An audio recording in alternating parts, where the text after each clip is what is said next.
Continuamos a nossa série atual, que nós iniciamos domingo passado, que é sobre faxina. A ideia dessa série é trazer às nossas vidas esse entendimento daquilo que é necessário que nós façamos para organizar as nossas vidas a partir de algumas coisas que precisam serem tiradas, outras adicionadas, e esta organização na nossa vida espiritual, na nossa vida, no nosso casamento, para aqueles que são casados, na nossa vida familiar, para que a gente possa cumprir em nós todo o plano de Deus em nossas vidas. E hoje, o nosso subtema de hoje é removendo os entulhos. Nesse processo de organização das nossas vidas, nós possamos também tirar de nós, na nossa prática, nosso coração, aquilo que precisa ser removido em nossas vidas. Por isso, o removendo esses entulhos. E ao longo da nossa reflexão, nós queremos chegar ao final entendendo, identificando, nomeando esses entulhos em nossas vidas, de forma que nós possamos removê-los de fato, de uma vez por todas. E para começar esse nosso momento aqui, eu quero começar fazendo-nos algumas perguntas. Perguntas estas que possam nos levar a esta reflexão, a essa meditação, de que ponto nós estamos vivendo. O que tem sido representado, expressado, a vida que eu levo hoje. Onde eu quero chegar, de onde eu vim, qual é essa trajetória para que eu seja, de fato, tudo aquilo que Deus quer que eu seja. Então, a pergunta é essa, né? Você tem sido tudo aquilo que Deus o fez para ser? Você tem sido tudo aquilo que a sua família espera? Você tem sido tudo aquilo que o seu cônjuge precisa? Você tem sido tudo aquilo que os seus filhos anseiam? Você é hoje a melhor versão de si mesmo? Você tem experimentado tudo aquilo que Deus colocou em sua vida como potencial? Você tem alcançado, tem cumprido toda a potencialidade de Deus na sua vida? Porque esse é o projeto de Deus para nós. Esse é o projeto de Deus para você. Que você seja tudo aquilo que Deus o fez para ser. Nada menos. Nada menos. Que nós não nos contentemos em viver e experimentar menos daquilo que Deus nos deu. Sabemos que nós não merecemos coisa alguma. Sabemos que na nossa relação com Deus não é uma relação de meritocracia, mas é por causa da graça, do amor, da misericórdia dEle, que Ele nos leva a experimentarmos toda esta potencialidade. Precisamos nos lembrar que hoje pela manhã, a palavra de Deus diz e garante que Deus renovou sobre nós das suas misericórdias. Deus renovou nesta manhã, na minha e na sua vida, o seu cuidado, o seu carinho, o seu zelo, o seu amor, a sua bondade. E esta é a causa de não sermos consumidos. E essa é a causa de continuarmos aqui. Para isso, nós vamos refletir num livro muito interessante, muito importante, mas que poucos de nós conhecemos, que é o livro de Neemias, lá no Antigo Testamento. Eu quero ler com vocês juntos o trecho que vai nos fundamentar hoje na nossa reflexão, e depois quero fazer uma contextualização do que se passou naquele momento histórico, e também queremos aplicar todos esses princípios aplicados à época na minha e na sua vida hoje. O Evangelho, ele nos permite isto. O Evangelho esse livro, esta palavra de Deus, que apesar de ter acontecido, se passado há tanto tempo atrás, por conta dos princípios e valores de Deus, eles continuam atuais, eles continuam modernos na nossa vida até hoje. E o texto que eu quero ler é Neemias capítulo 4, e nós vamos ler do verso 1 até o verso 11. E que você faça comigo esta leitura e que deixe o Espírito Santo de Deus falar ao seu coração, para que nós possamos entender perfeitamente esta mensagem que Deus quer comunicar aos nossos corações hoje. E o texto diz: quando Sambalate soube que estávamos reconstruindo o muro, ficou furioso, ridicularizou os judeus, e na presença dos seus compatriotas e dos poderosos de Samaria, disse: o que aqueles frágeis judeus estão fazendo? Será que vão restaurar o muro? Irão oferecer sacrifícios? Irão terminar a obra num só dia? Será que vão conseguir ressuscitar pedras de construção daqueles montes de entulho e pedras queimadas? Tobias, o amonita, que estava ao seu lado, completou: pois que construam, basta que uma raposa suba lá para que o muro de pedras desabe. Ouve-nos, ó Deus, pois estamos sendo desprezados. Faze cair sobre eles a zombaria e sejam eles levados prisioneiros como despojo para outra terra. Não perdoes os seus pecados, nem apagues as suas maldades, pois provocaram a ira diante dos construtores. Nesse meio tempo, fomos reconstruindo o muro até que toda a sua extensão chegamos à metade da sua altura, pois o povo estava totalmente dedicado ao trabalho. Quando, porém, Sambalate, Tobias, os árabes, os amonitas e os homens de Asdod souberam que os reparos dos muros de Jerusalém tinham avançado e que as brechas estavam sendo fechadas, ficaram furiosos. Todos juntos planejaram atacar Jerusalém e causar confusão. Mas nós oramos ao nosso Deus e colocamos guardas de dia e de noite para nos proteger deles. Enquanto isso, o povo de Judá começou a dizer: os trabalhadores já não têm mais forças e ainda há muito entulho. Por nós mesmos, nós não conseguiremos reconstruir o muro. Os nossos inimigos diziam: antes que descubram qualquer coisa ou nos vejam, estaremos bem ali no meio deles, vamos matá-los e acabar com o trabalho deles. Mas a história desse povo é muito similar à história das nossas vidas. O povo de Deus, de tempos em tempos, alternava entre viver em obediência, em comunhão, em intimidade com Deus, obedecendo a sua palavra, e momentos de desobediência, de rebeldia, de teimosia, de práticas ruins, de frieza, de mornidão. E era exatamente aquilo que acontecia naquele tempo com o povo de Deus. E Deus sendo Pai, Deus nos amando, Deus permite acontecer situações em nossas vidas que, quando nós estamos distantes, frios, desobedientes, rebeldes, Deus permite situações para que nós possamos voltar à presença de Deus. Deus permite em nossas vidas, pelo seu amor, pela sua graça, pela sua bondade, pela sua paternidade, que nós passemos por situações que nos leve agora a voltarmos a esse lugar diante de Deus. Porque é verdade, amados, que há muitos no nosso meio que continuam fingindo que estão buscando a Deus. São pessoas que continuam fazendo de conta que de fato têm comunhão com Deus, que têm intimidade com Deus, que buscam a Deus e que deixam Deus dirigir as suas vidas.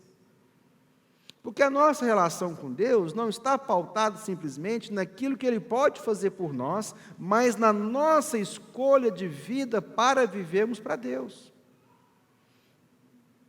Nas nossas escolhas, quando nós fazemos opções de vida, o que tem te norteado?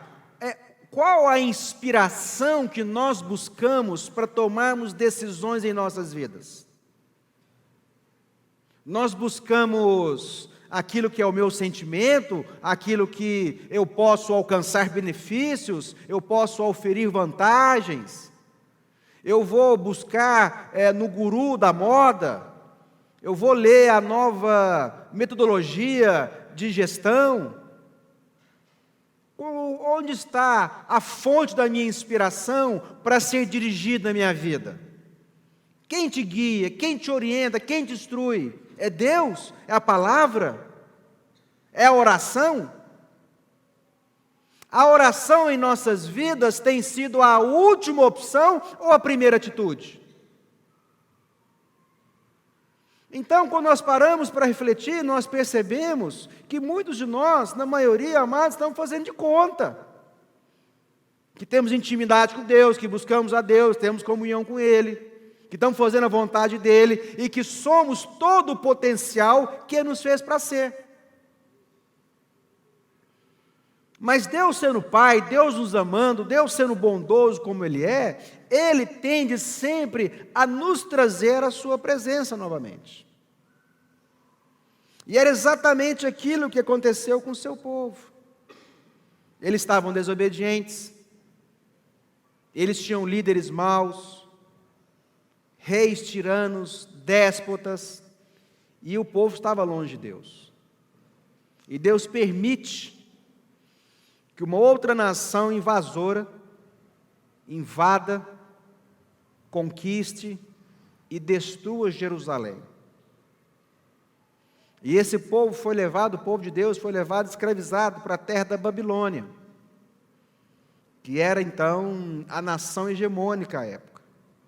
E lá eles ficaram 70 anos escravizados, como consequência da desobediência, da teimosia, da frieza e da mornidão espiritual que o povo vivia.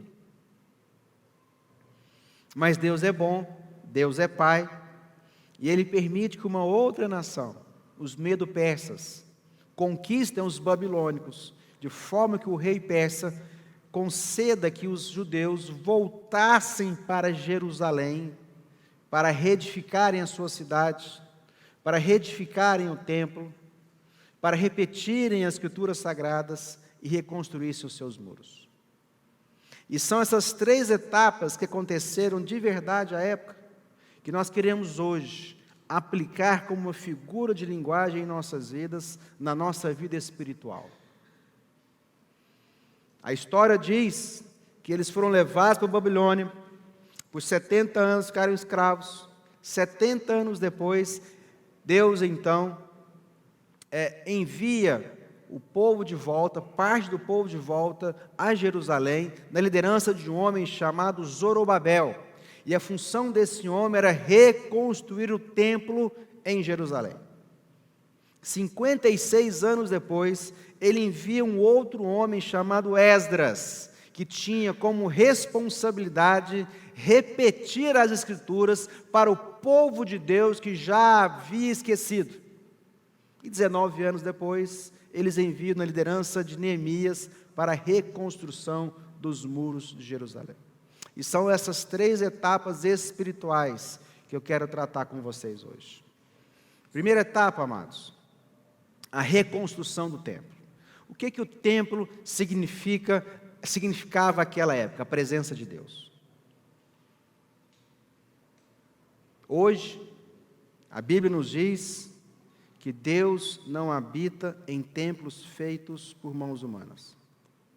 Eu e você somos a habitação do Espírito Santo de Deus. Eu e você, nós somos o templo do Espírito Santo. A primeira restauração em nossas vidas, do fervor espiritual, da comunhão e da intimidade com Deus, é restaurar o nosso templo do Espírito Santo. É quando o Espírito Santo de Deus vem habitar em mim e em você, e Ele se torna a habitação do próprio Deus no seu Espírito. E a habitação do Espírito Santo, que nos enche da presença de Deus, restaura a minha vida espiritual. Nós estávamos mortos nos nossos delitos e nas nossas transgressões. mas por causa do sacrifício de Cristo Jesus, Ele envia agora o seu Filho para morrer por nós, que volta ao Pai, que envia o Espírito Santo para restaurar em mim o lugar da adoração. Eu e você, se fomos aqueles que confessaram que Jesus Cristo é Senhor e Salvador de nossas vidas, temos a nossa vida, o nosso templo restaurado para a habitação do Espírito Santo. Essa é a primeira parte. Muitas pessoas têm estado estagnadas apenas na sua conversão, na sua salvação. As pessoas estão se contentando apenas de ter um encontro pessoal com Cristo Jesus, mas não têm transformado a sua vida, não há transformação.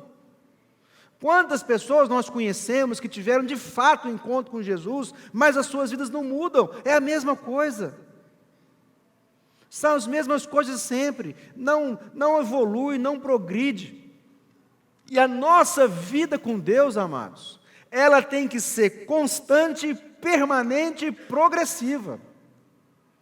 A nossa vida com Deus tem que ser, como a Bíblia diz, a luz da aurora, que vai brilhando, que vai brilhando, que vai brilhando, até se tornar dia perfeito. Em outras palavras, que vai amanhecendo, que vai amanhecendo, que vai amanhecendo, até se tornar o sol do meio-dia. Que o sol do meio-dia, em lugar perfeito, onde não há sombra, não há escuridão, não há trevas, só luz. Então, não se contente, não se conforme apenas para essa etapa na sua vida, de ser cheio de Deus, de alcançar a conversão a partir do momento onde você creu com o seu coração e confessou com os seus lábios que Jesus é Senhor e Salvador de suas vidas. Mas o processo de Deus continua. Lá naquela época, eles enviam então aquele homem chamado Esdras para repetir a palavra. Segunda etapa nas nossas vidas, amados, nós precisamos nos encher dessa palavra. Nós precisamos conhecer essa palavra. Nós precisamos viver desta palavra. Nós precisamos viver a partir dessa palavra. Essa palavra que tem que me guiar, me instruir, me orientar. Esta é de fato o único manual de prática, de fé que nós temos como cristãos, como filhos e filhas do Deus Altíssimo. Como nós podemos avançar na nossa relação com Deus se nós não conhecemos o que está aqui? Como eu posso avançar se a minha mente não é renovada, restaurada por esses valores, por esses princípios? Não adianta nada nós conhecermos a primeira etapa, estarmos lá cheios do Espírito Santo, convertidos, garantidos com salvação, vida eterna, sendo que a nossa mente continua funcionando da mesma forma do passado. Que os nossos princípios, os nossos valores, aquilo que eu atribuo valor, aquilo que eu atribuo importância na minha vida, continuam as mesmas coisas de outrora, quando eu não conhecia a Deus. Nós precisamos nos encher, conhecer, essa é a palavra de Deus, essa é a revelação, essa é a inspiração para a nossa vida. Nós devemos buscar em primeiro lugar a Deus e a sua justiça, e todas as demais coisas serão acrescentadas, e elas serão acrescentadas. Porque Deus quer que nós experimentemos todo o potencial de Deus. Deus não quer que nós sejamos meia boca. Deus não quer que você seja mais ou menos. Deus não quer que nós sejamos medíocres. Falamos há umas semanas atrás que o que Deus tem para nós não é só o bom. Deus não tem para nós não é só o ótimo, não é só o excelente. O bom é bom, o ótimo é ótimo, o excelente é excelente, mas nós temos que experimentar o extraordinário de Deus. Nós temos que experimentar o fantástico de Deus. Então, amados, não se contente. De novo, não é porque você merece, não, é porque Deus é Pai. E Ele sendo Pai, Ele sabe dar boas coisas aos seus filhos. E eu estou falando aqui de ter, estou falando de ser. Podemos até ter, mas o importante é ser. Nós queremos viver o sensacional de Deus. Nada menos do que Ele tem para você. É por isso a pergunta: você tem sido tudo aquilo que Deus o fez para ser? Mas não basta. Esse processo de Deus, de reconstrução, de repetição das Escrituras e de completar o muro, e esse muro espiritual, esse muro que eles foram construir, que nas nossas vidas é um muro espiritual. O muro espiritual é aquele que nos protege, é aquele que nos guarda de todos os ataques, de todas as oposições, de todos os obstáculos em nossas vidas. E nós só vamos experimentar plenitude, potencial em Deus e de Deus, quando nós cumprimos a nossa salvação, a restauração da nossa relação, da nossa intimidade com Deus, quando nós estivermos cheios dessa palavra e quando nós restaurarmos os muros agora espirituais que nos guardam e nos protegem. É exatamente o que esse homem Neemias foi fazer em Jerusalém. Esse homem que era o copeiro do rei persa, Artaxerxes, um homem muito relevante e importante no seu tempo, que deixa os seus próprios sonhos, sua própria vontade, o seu próprio mundinho, para ir lá para Jerusalém, ser usado por Deus para restaurar os muros da cidade, outrora queimados, derrubados, destruídos. Muitas vezes nas nossas vidas, amados, nós temos que nos esforçar, porque Deus faz e Deus opera ações em nossas vidas, mas é muito importante que nós também tenhamos o entendimento da ação que precisa ser tomada, essa proatividade a partir de nós. E o texto que nós lemos, e os 4 primeiros capítulos de Neemias, fala exatamente isso. Que eles foram lá para completar a boa obra, e Deus vai completar a boa obra que Ele começou na sua vida. E Deus vai finalizar tudo aquilo pelo qual você existe, você é, pelo qual Ele te fez, te formou, para que você cumpra na sua vida a razão da sua existência. Isso termina, isso continua, melhor dizendo, nas nossas vidas, na edificação desses muros espirituais. Mas acontece, é quando eles chegaram lá e começaram a ter oposições dos seus inimigos. Há muita oposição contra as nossas vidas e há muita oposição contra a sua vida, para que não se cumpra na sua vida toda a potencialidade. Há na sua vida, sim, oposições dos seus inimigos, da vida, das oposições. As pessoas estão te ridicularizando, fazendo piada de você, como eles estavam fazendo, chamando de fracos. Sabe por quê, amados? Porque nós temos um grave defeito. Nós temos um grave defeito de começar as coisas e não acabar. Nós somos bons para começar, mas somos ruins para terminar. E muitos de nós começaram bem na sua caminhada com Jesus, mas pelas oposições, pelas dificuldades, pelas pessoas, pelos comentários, pelas piadas que às vezes somos alvo, nós desistimos. Um dos esportes preferidos do brasileiro é começar e não acabar. É o famoso fogo de paia, cavalo paraguaio. E o segredo das nossas vidas não é apenas começar bem, o segredo das nossas vidas é acabar bem. E nós precisamos acabar a nossa vida bem, passando pelas etapas da restauração espiritual em nossas vidas. O texto diz, no verso 6, vou repetir, fala assim: nesse meio tempo, fomos reconstruindo o muro, até que em toda a sua extensão chegamos à metade da sua altura, pois o povo estava totalmente dedicado ao trabalho. Com poucos dias de trabalho, eles já conseguiram reedificar, reconstruir toda a extensão daquela muralha, de uma cidade inteira até a metade. Assim somos nós. Ficamos empolgados, animamos, primeiro amor, que coisa extraordinária é Deus na minha vida, olha só o meu coração, nunca estive tão alegre, nunca tive tanta paz, nunca dormi tão bem, nunca tive tão bem na minha vida, estamos animados, vamos mesmo, não perde um culto, estamos nos estudos bíblicos, estamos nos pequenos grupos, nas células, vamos até em vigília, e de repente, desanima. De repente para. De repente a gente fica morno. E a Bíblia diz que o pior é o morno. Porque a palavra de Deus diz que antes fosse quente ou fosse frio.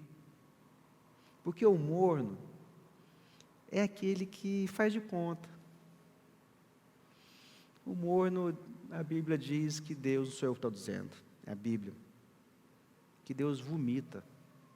Porque assim, é meio, sabe, assim, meia boca, raso, rasteiro, superficial.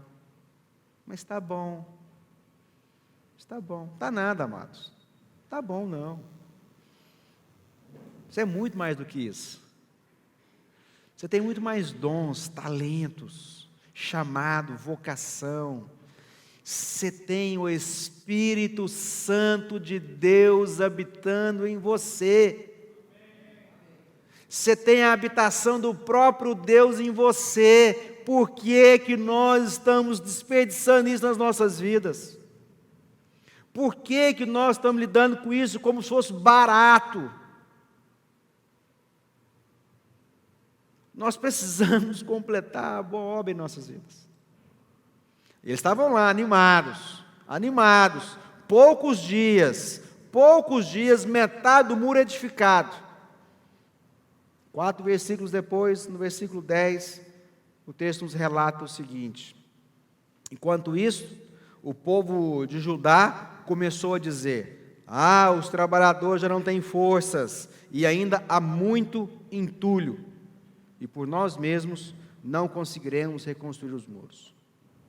Entulho. O que é entulho, amado? Entulho é um estorvo. Entulho é uma coisa que nos atravanca, nos embaraça. Entulho é aquilo que um dia já foi útil, mas hoje é lixo. Entulho é lixo do passado que nos impede de finalizar e reconstruir os muros espirituais da nossa vida.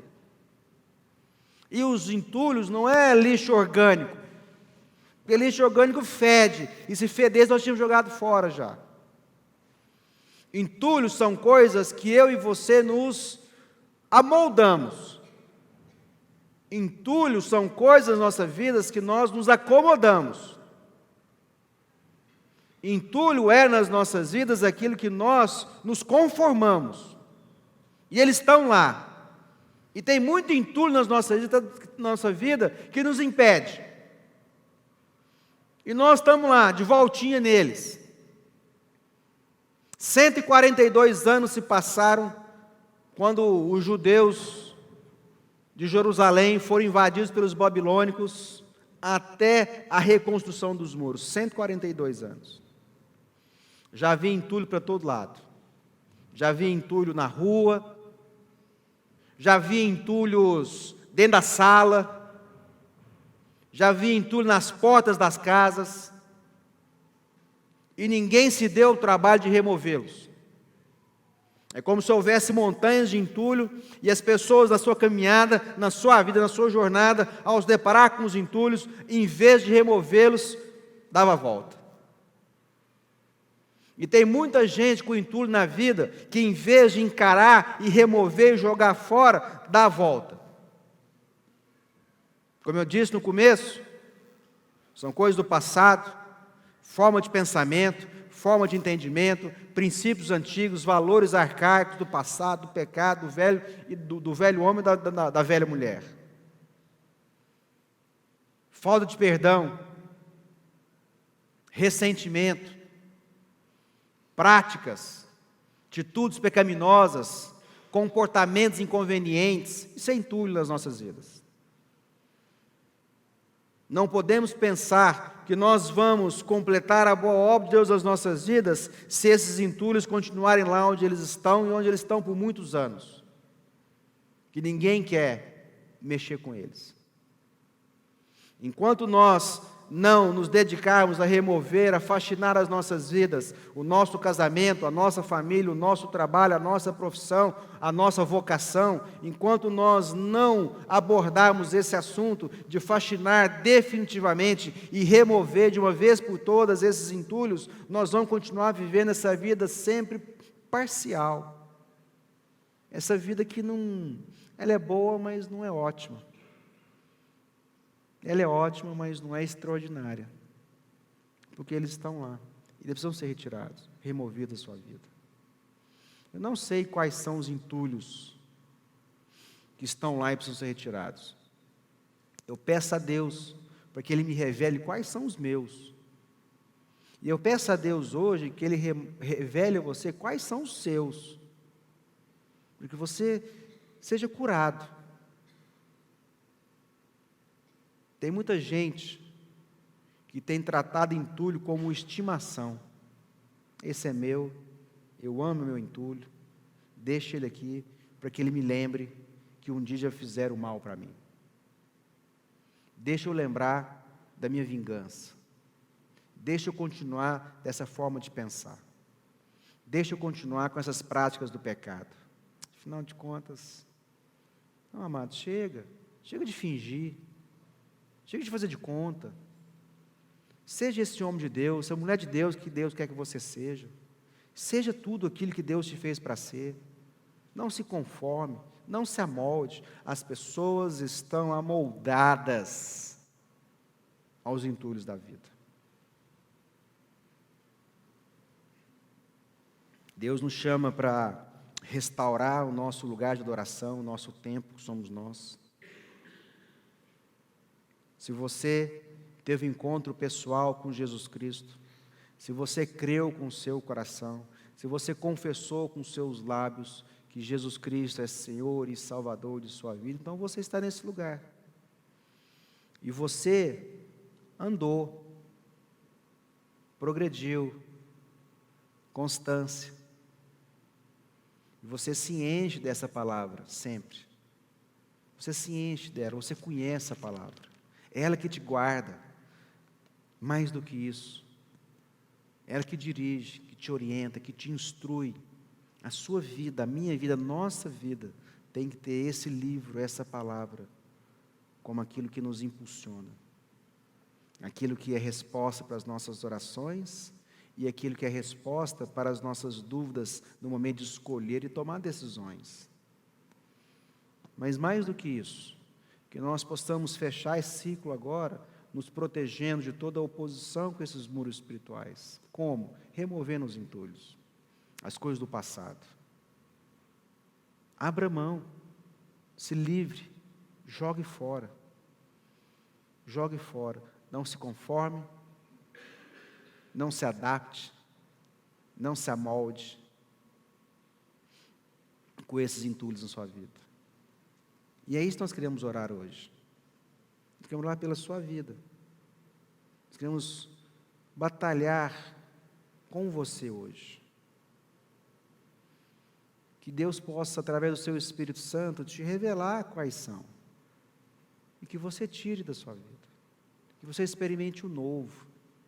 Que você experimente o extraordinário. Que você seja tudo aquilo que Deus chamou a ser. Primeiramente, nosso lugar de adoração com Deus, a nossa intimidade. Nos enchemos dessa palavra, removemos os entulhos e reedificar os muros da proteção. Muitas casas, muitas famílias, muitas pessoas sofrendo ataques frequentes dos inimigos, seja inimigos que estão à nossa volta ou seja nossos inimigos espirituais. Casamentos sendo atacados, filhos sendo atacados, o seu trabalho, as suas finanças sendo atacados, porque nós não completamos esta boa obra em nossas vidas. Talvez porque você não sabia que tinha, ou talvez você sabia que tinha, mas achou que dava muito trabalho, era muito entulho, e você preferiu deixar do jeito que está. Quem sabe fica pela metade. Esse homem, ele foi muito usado por Deus, porque ele perseverou. Ele trouxe estratégia de oração, ele trouxe estratégia de cooperação entre as pessoas. Ele deu consciência de entendimento espiritual, mas também de guardar por espada e lanças as casas. E o texto diz que em 52 dias eles terminaram a reedificação e reconstrução de um muro que estava destruído por 142 anos. Então, amados, é possível remover os entulhos, é possível restaurar a nossa intimidade com Deus, é possível nos encher dessa palavra, e é possível remover os entulhos de forma que esses muros em nossa vida sejam reedificados. É possível.